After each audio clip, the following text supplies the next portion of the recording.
बिस्मिल्लाहिर्रहमानिर्रहीम। अस्सलाम वालेकुम दोस्तों, मैं हूं वकास अज़ीम और आप देख रहे हैं मेरा यूट्यूब चैनल वकास अज़ीम रिपोर्टर के नाम से। आप इसे यूट्यूब पर सर्च कर सकते हैं। सब्सक्राइब करें, लाइक करें और दोस्तों के साथ शेयर भी करें और वीडियो से मुताल्लिक अपना फ़ीडबैक लाजमी दें। दोस्तों, पार्लियामेंट हाउस में इस वक्त कौमी असम्बली का इजलास जारी है और इस कौमी असम्बली के इजलास के दौरान अगरचे मुल्की सियासत और बैनुल अक़वामी हालात हाज़िरा पर बहुत बहस हो रही है, लेकिन जो आवाम के मसाइल हैं उनके ऊपर कोई ख़ास दिलचस्पी दिखाई नहीं दे रही। पाकिस्तान तहरीक इंसाफ के लोग बार बार ये मुतालबा कर रहे हैं कि इमरान ख़ान के ऊपर जो मुकदमा दर्ज किए गए हैं वो झूठे हैं, जाली हैं, बेबुनियाद हैं, इनको ख़त्म किया जाए। बस यही शोर शराबा चल रहा है और जो हुकूमती अराकीन हैं जिसमें पाकिस्तान मुस्लिम लीग नून और पाकिस्तान पीपल्स पार्टी के अराकीन हैं वो भी बस इनका जवाब देने की कोशिश कर रहे हैं, लेकिन आवाम का जो मसला है, आवाम के जो मसाइल हैं उनके ऊपर कोई ख़ास बातचीत नहीं हो रही। पाकिस्तान तहरीक इंसाफ ये समझती है कि इस वक्त जो पाकिस्तान में पार्लियामेंट है ये जाली है, क्योंकि आज पाकिस्तान तहरीक इंसाफ के बानी चेयरमैन इमरान ख़ान ने अडियाला जेल में बहुत अहम गुफ्तगू की है और इस गुफ्तगू के दौरान उन्होंने एक बार फिर ये बताया है कि इस वक्त जो जमहूरियत का राग अलापा जा रहा है, बार बार ये कहा जा रहा है कि पाकिस्तान में जमहूरियत है। इमरान ख़ान ये समझते हैं कि पाकिस्तान में किसी किस्म की कोई जमहूरियत नहीं है, बल्कि पाकिस्तान में कुछ पार्टियों का मुका चल रहा है। कुछ पार्टियां ये समझती हैं कि इस वक्त उन्होंने मिल बांट कर हुकूमत बनाई हुई है। कुछ हिस्सा पाकिस्तान मुस्लिम लीग नून को दिया गया है और हुकूमत का कुछ हिस्सा एक बिलवास्ता तौर पर पाकिस्तान पीपल्स पार्टी के हवाले किया गया है।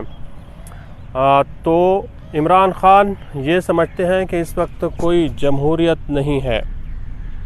इसके साथ साथ आज इमरान ख़ान ने यह भी कहा है कि जो पंजाब में इलेक्शन हुए हैं वो भी जाली किस्म के इलेक्शन हुए हैं, क्योंकि पंजाब में जो इलेक्शन लड़ा गया है वो पंजाब पुलिस ने लड़ा है और फिर इस तरह पाकिस्तान तहरीक इंसाफ की जो नशिस्तें हैं उनको कम किया गया है। अगर साफ शफाफ इलेक्शन होते तो फिर पाकिस्तान तहरीक इंसाफ ज़िमनी इलेक्शन में भी कामयाबी हासिल करती और तहरीक इंसाफ के तमाम अरकान और इमरान ख़ान ये समझते हैं कि जो आम इंतखाबात हुए थे उसमें भी पाकिस्तान तहरीक इंसाफ को हराया गया है। जाली नशिस्तें जो हैं वो नून लीग के और कुछ दीगर जमातों के हिस्से में डाली गई हैं। इमरान ख़ान ये भी कह रहे हैं कि खैबर पख्तूनख्वा में जो इलेक्शन हुआ है वो साफ़ शफाफ इलेक्शन हुआ है, वहाँ पर किसी सियासी मुखालिफ के ख़िलाफ़ किसी किस्म की कोई FIR दर्ज नहीं की गई। तो इमरान ख़ान बार बार ये कह रहे हैं कि अगर पाकिस्तान को आगे लेकर जाना है, पाकिस्तान का मुस्तकबिल ठीक करना है, पाकिस्तान की मईशत को ठीक करना है, तो फिर हुकूमत को सबसे पहले पाकिस्तान में हकीकी जमहूरियत लाने के लिए इक़दामात करने होंगे और हकीकी जमहूरियत सिर्फ़ उसी सूरत में आ सकती है जब पाकिस्तान में साफ़ शफाफ इलेक्शन कराए जाएं, जिसका जो वादा है वो दीगर जमातें भी करती हैं, लेकिन इसके ऊपर कोई अमल दरामद नहीं होता। जो सबसे अहम बात आज पाकिस्तान तहरीक इंसाफ के चेयरमैन इमरान ख़ान ने की है वो ये थी कि पिछले 24-48 घंटों के दौरान बार बार ये एक ख़बरें आ रही थी और इतलात आ रही थी कि कुछ मुक़्तदर हल्के अरबाब इख्तियार इमरान ख़ान के साथ मुज़ाकरात कर रहे हैं और किसी किस्म की कोई डील करने की कोशिश कर रहे हैं। तो इमरान ख़ान ने यह वाज़ेह कर दिया है कि किसी किस्म के कोई मुज़ाकरात किसी के साथ नहीं हो रहे, ना तो हुकूमत के साथ इस किस्म के कोई मुज़ाकरात किए जा रहे हैं और ना ही फिर पाकिस्तान की एस्टेब्लिशमेंट के साथ कोई मुज़ाकरात किए जा रहे हैं। बैरिस्टर गौहर ने जब अडियाला जेल में मुलाकात की इमरान ख़ान के साथ, तो फिर उसके बाद उन्होंने मीडिया से भी गुफ्तगू की और उन्होंने इस बात को वाज़ेह कर दिया कि अगर कोई मुज़ाकरात होगी, कोई बातचीत होगी तो फिर उसके बारे में आगाह किया जाएगा। और मैं ये समझता हूँ कि ये बात किसी हद तक दुरुस्त है कि इमरान ख़ान के साथ इस वक्त पाकिस्तान की जो फ़ौजी एस्टेब्लिशमेंट है, मिलिट्री एस्टेब्लिशमेंट है या फिर मुक़्तदर हल्के हैं, वो किसी किस्म के कोई मुज़ाकरात नहीं कर रहे, क्योंकि हुकूमत की तरफ से, नून लीग की तरफ से और पाकिस्तान पीपल्स पार्टी की तरफ से ये बयानिया बनाया जा रहा है कि इमरान ख़ान को और पाकिस्तान तहरीक इंसाफ को اس کے حال پر چھوڑ دیا جائے۔ اگلے سال 2 سال کے دوران پاکستان تحریک انصاف کی جو مقبولیت ہے وہ کم ہو جائے گی اور پھر اس کے بعد حالات نارمل ہو جائیں گے۔ یہ کوشش پچھلے 2 ڈھائی 3 سالوں سے چل رہی ہے کہ کسی طرح پاکستان تحریک انصاف کی مقبولیت کو کم کیا جائے، لیکن ایسا ہوتا ہوا دکھائی نہیں دے رہا، بلکہ ہر گزرتے دن کے ساتھ آپ عوام میں جائیں تو وہ یہ سمجھتے ہیں کہ یہ سب کچھ جو سیاست ہو رہی ہے، جمہوریت ہو رہی ہے، یہ بالکل جعلی ہے، اور ان کے پیچھے جو عوامل ہیں وہ بھی اب لوگوں کو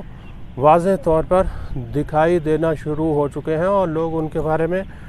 باتیں بھی کرتے ہیں، کیونکہ حکومت کا جو کام ہے وہ صرف اور صرف عوام کو ورگلانا ہے، جھوٹ بتانا ہے۔ جیسا کہ آج وزیر خزانہ نے بھی ایک تقریب میں یہاں اسلام آباد میں کہا کہ آئی ایم ایف کے ساتھ جو پروگرام کیا جا رہا ہے، آئی ایم ایف ہم سے کچھ نہیں کرانا چاہتا، بلکہ ہم خود یہ پروگرام کر رہے ہیں اور ہمارا اپنا ایک معاشی روڈ میپ ہے۔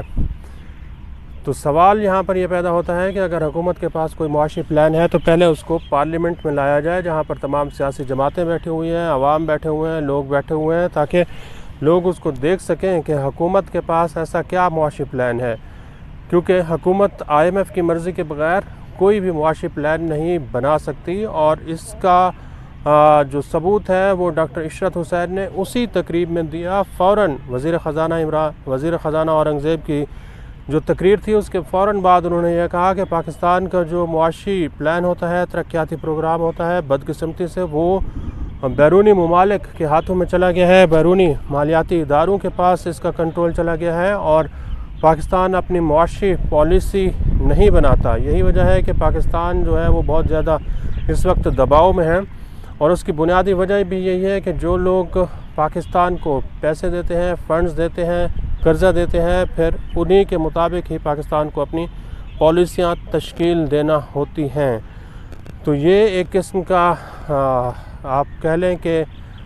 سراب ہے، فسانہ ہے، جھوٹ ہے، جو کہ حکومت مسلسل عوام کو بول رہی ہے۔ اب آئی ایم ایف کمیشن آئے گا تو اس میں دیکھیں گے کہ عوام کو ریلیف دینے کے لیے حکومت کے پاس کیا پلان ہے، اور کیا حکومت آئی ایم ایف کی آنکھوں میں آنکھیں ڈال کر بیٹھ کر کوئی بات چیت کر سکتی ہے عوام کے لیے یا پھر نہیں۔ آج کے لیے اتنا ہی۔ اس ویڈیو کو آپ کمنٹ سیکشن میں جا کر لائک کر سکتے ہیں اور اپنی رائے کا بھی اظہار کر سکتے ہیں۔ بہت بہت شکریہ۔